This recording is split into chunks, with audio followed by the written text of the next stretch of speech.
Good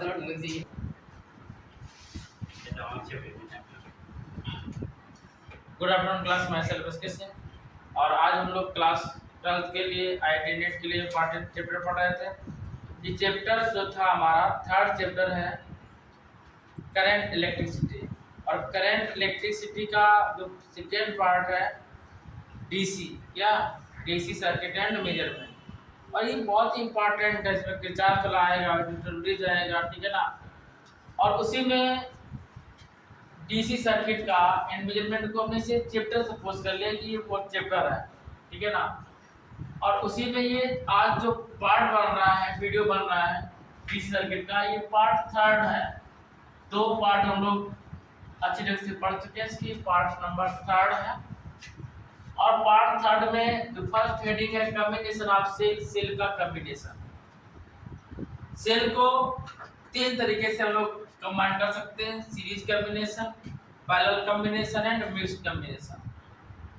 तो देखिएगा, इसकी डेफिनेशन वगैरह नहीं आएगी, हम समझा दे रहे हैं कि लिखना कैसे है, ठीक है ना।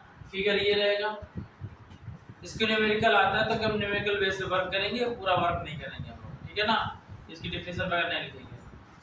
सीरीज कॉम्बिनेशन क्या है, इसे हम सपोज कर लिए ये फर्स्ट सेल है, ये सेकेंड सेल है और this is the third cell. ऐसे कई सारे सेल हैं और इसका ये इंटरनल रेजिस्टेंस है सेल के अंदर का और ये एक्सटर्नल रेजिस्टेंस है। आप क्या है ध्यान मिलेगा।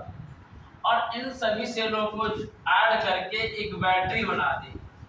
और सेलें कितनी थी, मान लीजिए n सेलें थी, तो ये हमने एक बैटरी बना दी, इसको हमने एक ग्लास में ऐसे शो कर दिया। आपको पता है कि जो करंट पास होता है प्लस से माइनस की ओर, ऐसे करंट पास होगा, ये माइनस टर्मिनल। तो हम लोग इसकी डेफिनेशन लिखना चाहेंगे तो क्या लिखेंगे, यदि आप समझ लिए तो आप लर्न कर लेंगे, अदरवाइज नहीं कर पाए। क्या है कि फर्स्ट सेल क्या लिखेंगे, when negative terminal of first cell, समझेगा, व्हेन नेगेटिव टर्मिनल ऑफ, समझो इधर देखो, when negative terminal of first cell connecting positive terminal of second cell and second cell negative terminal connecting of third cell positive terminal and so on. Such type of combination known as series combination. ये इसकी language, ठीक है ना। अब इसमें आपसे बोला जाए कि इक्विवेलेंट EMF कितना होगा। इक्विवेलेंट EMF, ये EMF है यहाँ पर, ये आप इलेक्ट्रिक फील्ड नहीं है, EMF है। इक्विवेलेंट EMF कितना होगा, आपने मान लिया कि n सेलें हैं तो E प्लस E, या E1 E2 नहीं है, plus E plus delta NE कितना है, n सेलें हैं, डेल्टा हमने क्या सपोज कर ली, ऐसे डेल्टा n टाइम लिख लो, कितना n टाइम्स, कितने टाइम्स, n टाइम्स। तो E इक्विवेलेंट कितना आएगा, NE कितना आएगा, NE। और सभी में इंटरनल जो रेजिस्टेंस है RR कितना है, RR। तो R इक्विवेलेंट जब E n सेल थी तो इसमें R इंटरनल रेजिस्टेंस होगी n टाइम्स। तो R इक्विवेलेंट इक्वल NR कितना आएगा, NR। R equivalent equal NR। यदि हम इस सर्किट के अंदर ये नहीं ना ले लिए, यदि सर्किट के अंदर हम लोग ये फाइंड करना चाहे कि टोटल रेजिस्टेंस कितना है, तो टोटल रेजिस्टेंस की बात करें, रेजिस्टेंस तो कितना है, NR प्लस R, कितना है, NR प्लस R, ये टोटल रेजिस्टेंस है। और यदि हम फाइंड करना चाहे कि करंट इक्वल क्या आएगा, कितना करंट पास होगा, तो I इक्वल होगा E net upon R net, net का मतलब टोटल। I इक्वल कितना, NE, E नेट कितना है, NE, R नेट कितना है, NR प्लस स्मॉल r। ये हमारा सीरीज कॉम्बिनेशन में टोटल करंट है। टोटल EMF इक्विवेलेंट कितना है, यानी जितनी से 3 सेल होंगे 3E, 4 सेल होंगे 4E और E की वैल्यू गिवन हो गया। टोटल इंटरनल रेजिस्टेंस कितना होगा, एन आर कितना होगा, एन आर एक्सटर्नल रेजिस्टेंस कितना होगा, जो दिया होगा। Total resistance N R plus R, total current कितना होगा, N E upon N R plus R, ठीक है ना। तो इसे नोट कर लीजिए, फिगर बना के स्पीड से नोट करिए।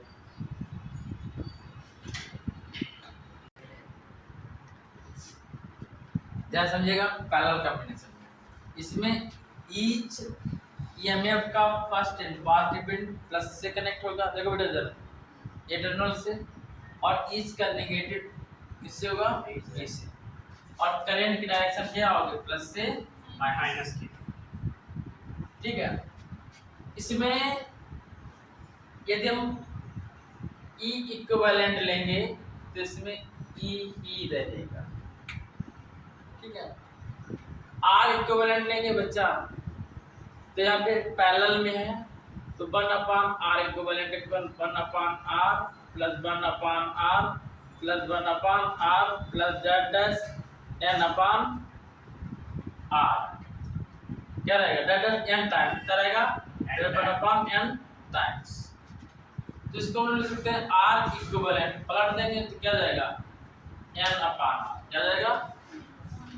जब इसको पलट देंगे तो ये आएगा पैरेलल कॉम्बिनेशन में n/r, क्या आएगा, स्मॉल r, n/स्मॉल r इक्विवेलेंट, ठीक है ना। r इक्विवेलेंट में आएगा, नहीं समझो इस बात को, ये डेल्टा n टाइम्स जाएगा, कितना टाइम जाएगा, n टाइम जाएगा, 1/n टाइम्स में कितना जाएगा, n टाइम्स जाएगा, तो n ही है। तो 1/r इक्विवेलेंट किसके इक्वल होगा, 1/r इक्विवेलेंट जो होगा n/r होगा, कितना होगा, n/r। तो r इक्विवेलेंट किसके इक्वल होगा, r/n। अब यहाँ पलटेगा, r इक्विवेलेंट कितना किसके इक्वल होगा, r/n टाइम्स, ठीक है ना, r/n टाइम्स के। और नेट रेजिस्टेंस लें, क्या लें, नेट रेजिस्टेंस, नेट रेजिस्टेंस, तो क्या हो जाएगा, r/n प्लस कैपिटल R, ठीक है ना, r/n प्लस कैपिटल R। तो करंट कितना आएगा, current I equal net EMF upon net resistance, I equal net EMF की net resistance r/n plus capital R, ठीक है ना। इसमें कंडीशन ये है कि यदि r बहुत स्मॉल हो तो r/n की वैल्यू हटा देंगे, कैपिटल R रहेगा। यदि कैपिटल R स्मॉल हो r/n से तो कैपिटल R रिमूव हो जाएगा।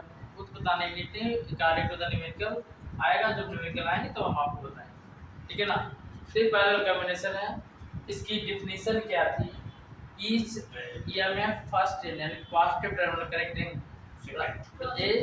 A and each EMF negative terminal connecting V point, इस पे V point, such type of combination known as parallel combination, ठीक है ना। ये parallel combination इन हुआ, इसके बाद लास्ट होता है mixed combination।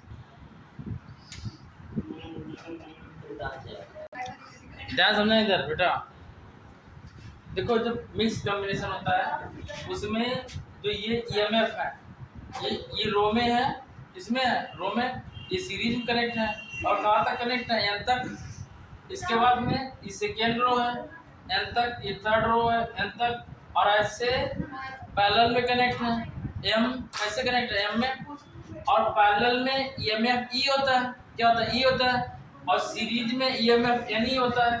तो सीरीज में ईएमएफ एन ई हो गया, क्या हो गया, ईएमएफ एन ई हो गया। पैरेलल में जो रेजिस्टेंस होता है वो क्या होता है, r/n, लेकिन हमने ऐसे पैरेलल में सपोज किया n तक जा रहा है और सीरीज सपोज किया n तक जा रहा है, तो n तक रेजिस्टेंस nr है, nr है, और पैरेलल में अपॉन में m है, ठीक है ना। और टोटल रेजिस्टेंस कितना है इसका, r है, कितना है, एक्सटर्नल रेजिस्टेंस r है। तो I equal to total total resistance I equal to NA/NR/M plus R। ये कॉम्बिनेशन में, ये कॉम्बिनेशन हो गया, किसका हो गया, कॉम्बिनेशन, ठीक है ना। अब नेक्स्ट सीरीज हो गया, पैरेलल हो गया, मिक्स हो गया, ठीक है ना। नेक्स्ट टॉपिक मोस्ट इंपॉर्टेंट है जो कि किरचॉफ्स लॉ से स्टार्ट होता है, ठीक है ना। Kirchhoff's law. Now next most important है किरचॉफ्स लॉ। किरचॉफ्स लॉ में फर्स्ट किरचॉफ्स ने 2 लॉ दिए, करंट से रिलेटेड 2 लॉ दिए, ठीक है ना। मींस करंट रिलेटेड सपोज कर लिया, सर्किट से रिलेटेड 2 लॉ दिए, ठीक है ना, जो कि सिंपल सर्किट को कनेक्शन के लॉ है। तो जो फर्स्ट लॉ है उसे किरचॉफ्स करंट लॉ बोलते हैं। क्या बोलते हैं? Kirchhoff's current law. जैसे लॉ देखो बच्चा, नाम से पता चल रहा है कि इसमें करंट के बारे में बताया जाएगा। किसके बारे में बताया जाएगा? करंट के बारे में। या किरचॉफ्स फर्स्ट लॉ के नाम से जानते हैं इसको, या जंक्शन लॉ के नाम से जानते हैं। किसके नाम जानते हैं? जंक्शन लॉ के नाम से जानते हैं। इसमें किरचॉफ ने ये बताया था कि व्हाइल अप्लाइंग केसीएल, क्या? KCL, Kirchhoff's current law, while applying KCL, ठीक है ना। Current moving towards the junction is taken as positive, while current moving away from the junction is taken as negative। समझेगा? According to the KCL law, according to the KCL law, KCL माने Kirchhoff's current law. इन्होंने ये बताया कि कोई junction है जहां पे बहुत सारे करंट मिल रहे हैं, ठीक है। I1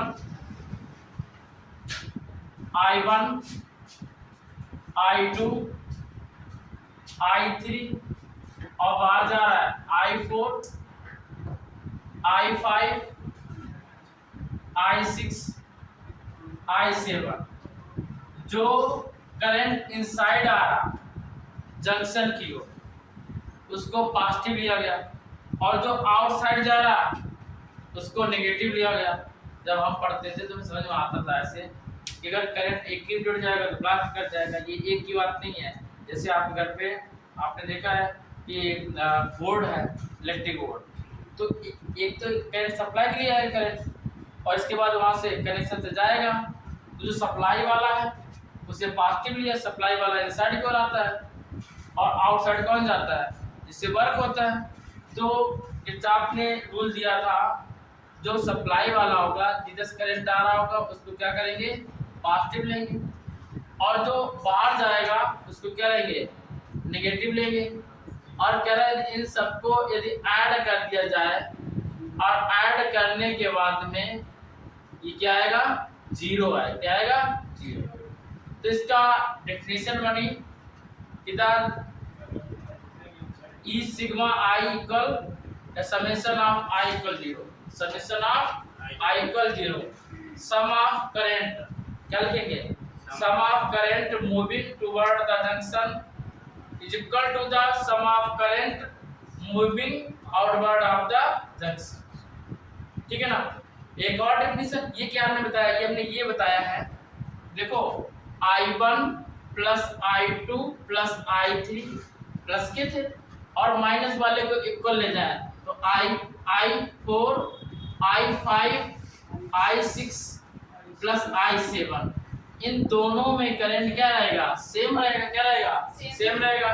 तो इसको कह सकते हैं sum of current moving toward the junction, junction की ओर equal to the sum of current moving away from the junction.